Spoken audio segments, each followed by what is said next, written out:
আচ্ছা, আপনি কি কখনো এমন পরিস্থিতিতে পড়েছেন যখন সারাদিনের সমস্ত ব্যস্ততা শেষে রাতের নীরবতা আপনাকে গ্রাস করে? চারপাশ একদম চুপ, কিন্তু মনের ভেতরে তখনও একটা চিৎকার চলতে থাকে। সেই চিৎকার যা কেউ শুনতে পায় না, শুধু আপনি ছাড়া। আপনি হাজার চেষ্টা করেও যখন দেখেন যে মানুষটিকে আপনার পাশে থাকার কথা ছিল সে ধীরে ধীরে দূরে সরে গেছে, যখন মনে হয় আপনি ভুল করে কারণ কাছে নিজের হৃদয়ের চাবি তুলে দিয়েছিলেন, তখন কেমন লাগে? এই কষ্টগুলো হয়তো আমাদের সবার জীবনেই একবার না একবার আসে, কিন্তু কিভাবে এই অন্ধকার রাতগুলো পার করতে হয় যদি জানতে চান, তবে চলুন আজ আমরা সেই না বলা কথাগুলো নিয়েই একটু আলোচনা করি। রাতের এই নিস্তব্ধতা আসলে খুব ভয়ঙ্কর। দিনভর হয়তো কাজের চাপে, বন্ধুদের ভিড়ে আপনি নিজেকে ব্যস্ত রাখেন, কিন্তু এই রাতগুলো এরা আপনাকে একা করে দেয়। আর ঠিক তখনই সেই পুরনো স্মৃতিগুলো এসে ভিড় করে।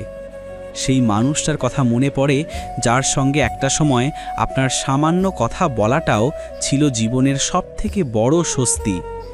আপনি হয়তো এখনও অপেক্ষা করেন এই বুঝি ফোনটা বাজবে, একটা মেসেজ আসবে, কিন্তু যখন বারবার দেখেন যে না, কোনো কল নেই, কোনো মেসেজ নেই, তখন বুঝতে পারেন কিছু সম্পর্ক আসলে শুধু আপনার একার দিক থেকেই জীবন্ত ছিল। আপনার কি কখনো মনে হয়েছে আপনি কারোর কাছে নিজেকে প্রমাণ করার জন্য বা তাকে ধরে রাখার জন্য নিজের সমস্ত শক্তি শেষ করে দিয়েছেন? আমি একটা কথা বলি, পৃথিবীতে সবথেকে কঠিন কাজ হলো যে মানুষটা আপনাকে চাইছে না তাকে জোর করে ধরে রাখা। আপনি নিজের মতো করে তাকে বোঝার চেষ্টা করেছেন, সব পরিস্থিতিতে তার পাশে থাকার অঙ্গীকার করেছেন, কিন্তু দিনের শেষে যখন সেই মানুষটি সামান্য একটা কল রিসিভ করতেও ভুলে যায় বা আপনার কথার গুরুত্ব দেয় না, তখন এই সম্পর্কগুলো একটা বোঝা মনে হয়। আসলে আমরা আবেগের বশে এমন অনেক মানুষের পেছনে সময় নষ্ট করি যারা আমাদের জীবনে আসার জন্য প্রস্তুতি ছিল না।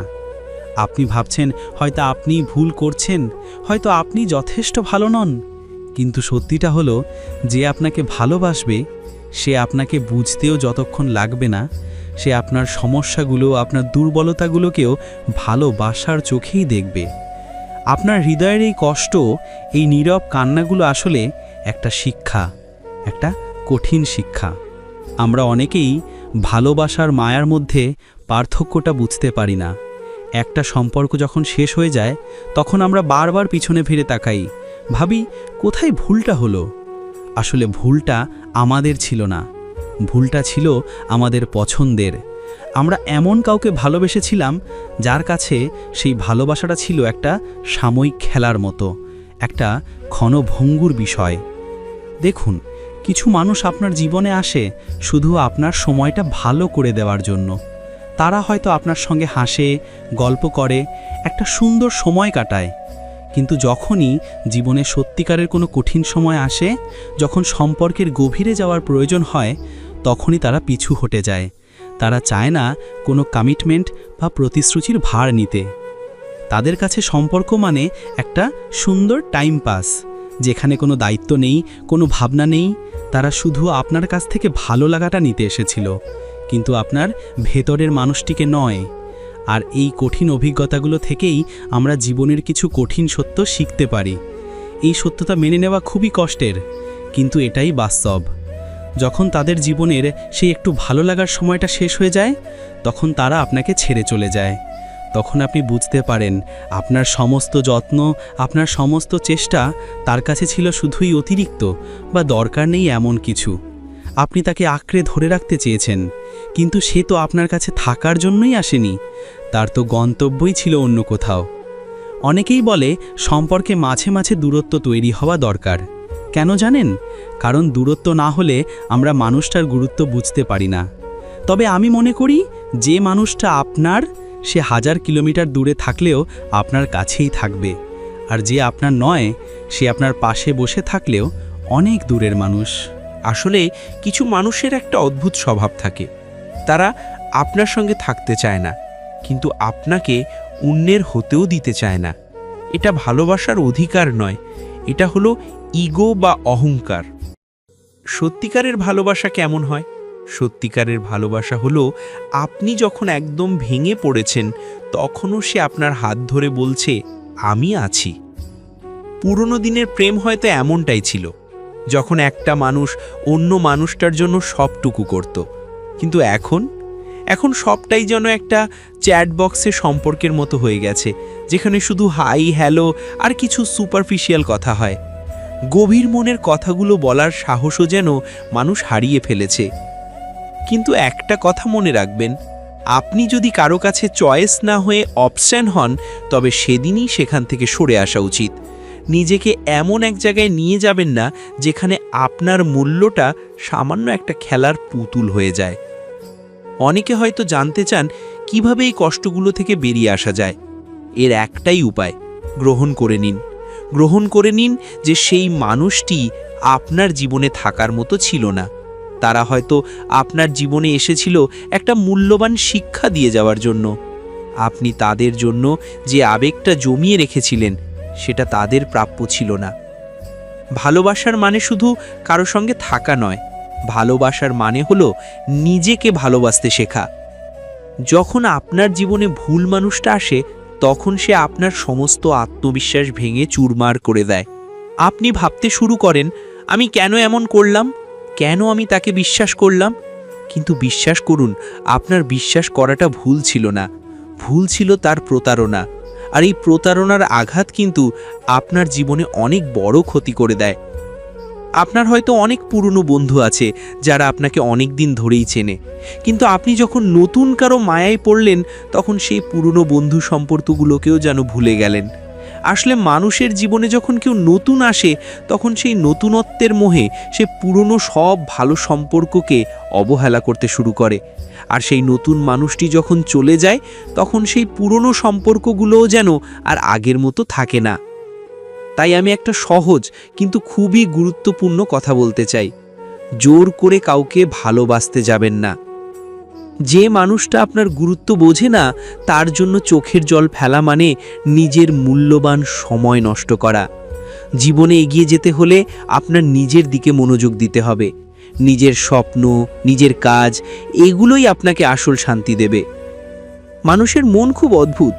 যখন সে আপনার কাছে ছিল আপনি তার মূল্য বোঝেননি, এখন সে দূরে চলে গেছে আপনি পাগলের মতো তাকে খুঁজছেন।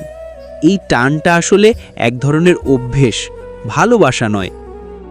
ভালোবাসা হলো একটা নির্ভরতার জায়গা, যেখানে আপনি জানেন যে আপনার পাশে একজন মানুষ আছে যে আপনার সবথেকে খারাপ সময়টাতেও আপনাকে ছেড়ে যাবে না।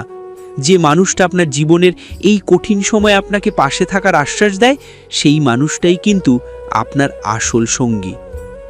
আসলে মানুষ খুবই অদ্ভুত প্রাণী। আমরা সবসময় এমন কাউকে চাই যে আমাদের বুঝবে, কিন্তু অনেক সময় এমন হয় যে সেই বোঝার মানুষটা হয়তো আমাদের সামনেই থাকে, কিন্তু আমরা তাকে দেখতে পাই না। আমরা মায়ার জালে আটকে থাকি। একটা কথা মনে রাখবেন, যারা আপনাকে ছেড়ে চলে যায় তারা আসলে আপনার জীবনে ক্ষতি করতে আসেনি, তারা এসেছিল আপনাকে একটা বড় সুযোগ দিতে। কিসের সুযোগ? নিজেকে নতুন করে আবিষ্কার করার সুযোগ। আপনি কি জানেন একজন মানুষ তার জীবনের সবথেকে শক্তিশালী কখন হয়? যখন সে একা থাকে, যখন সে নিজের সমস্ত কষ্টকে সঙ্গী করে হাসতে পারে, তখন সে বুঝতে পারে যে পৃথিবীতে সে কারোর উপর নির্ভর করে নেই। ভুল মানুষদের কাছ থেকে সরে আসতে ভয় পাবেন না। যে মানুষটা আপনার যোগ্য নয় তার জন্য চোখের জল না ফেলে সেই সময়টা নিজেকে ভালোবাসুন। আজ এই জীবনের কিছু কঠিন সত্য কথাগুলো হয়তো আপনাকে একটু কষ্ট দিল, কিন্তু বিশ্বাস করুন এই কষ্টগুলোই একদিন আপনাকে শক্তিশালী করে তুলবে। আমি চাই না আপনার জীবনটা কোনো ভুল মানুষের গল্পের অধ্যায়ে হয়ে থাকুক। আপনি নিজের গল্পের নায়ক বা নায়িকা। আপনার হাতেই আপনার জীবনের রিমোট কন্ট্রোল, তাই সেই রিমোট কন্ট্রোল অন্য কারো হাতে তুলে দেবেন না। যে মানুষগুলো আপনাকে আঘাত করে চলে গেছে তাদের জন্য একটাই কথা, তারা আসলে একটা ভুল ঠিকানায় ছিল, এখন তারা চলে গেছে, আপনার জীবনটা এখন আবার সুন্দর হওয়ার পথে। শুধু একটু ধৈর্য ধরে অপেক্ষা করুন। জীবনে হয়তো আরও অনেক চ্যালেঞ্জ আসবে, কিন্তু সব চ্যালেঞ্জকে মোকাবিলা করে আপনি এগিয়ে যেতে পারবেন যদি আপনার ভেতরে আত্মবিশ্বাসটা থাকে। কারণ সত্যিকারের ভালোবাসা সব সময় ফিরে আসে। যদি আপনার ভালোবাসা সত্যি হয়, তবে সে একদিন না একদিন আপনার কাছেই ফিরে আসবে। আর যদি না আসে, তবে বুঝবেন সে আপনার জন্য ছিলই না। আপনার মন খারাপের এই দিনগুলো আর বেশি দিন থাকবে না। নিজের উপর ভরসা রাখুন, নিজের মনকে শান্ত করুন। আর মনে রাখবেন, যখন আপনার জীবন বদলে যাবে, যখন আপনি সফল হবেন, তখন সেই মানুষগুলোই আফসোস করবে যারা একদিন আপনাকে ছেড়ে চলে গিয়েছিল। আপনার ভিতরের কষ্টগুলোই হলো আপনার সবচেয়ে বড় শক্তি। এটাকে বাঁচিয়ে রাখুন, কিন্তু কাউকে কষ্ট দেওয়ার জন্য নয়, বরং নিজেকে আরও শক্তিশালী করার জন্য। আজ এই গভীর কথাগুলো আপনার কেমন লাগলো? যদি মনে হয় একটি কথাও আপনার মন ছুঁয়ে গেছে, যদি মনে হয় এই কথাগুলো আপনার জীবনের কোনো এক রাতের নীরবতাকে ভেঙে দিতে সাহায্য করবে, তবে অনুরোধ করব ভিডিওটিতে একটি লাইক দিয়ে যান। আপনার একটি লাইক আমাকে বুঝতে সাহায্য করে যে আমি সঠিক পথে এগোচ্ছি। আর এই ধরনের মানুষের মতো সহজ সরল ভাষায় জীবনের কঠিন সত্য নিয়ে আরও আলোচনা শুনতে চাইলে আমাদের পরিবারে যোগ দিন। নিচে লাল রঙের সাবস্ক্রাইব বাটনটি প্রেস করে দিন, আর পাশে থাকা ঘন্টা বা বেল আইকনটি বাজিয়ে দিন, যাতে আমার কোনো ভিডিও আপনার মিস না হয়ে যায়। দেখা হচ্ছে পরের পর্বে অন্য কোনো এক রাতের নীরবতাকে ভেঙে দেওয়ার গল্প নিয়ে। ভালো থাকবেন আর নিজেকে ভালোবাসবেন।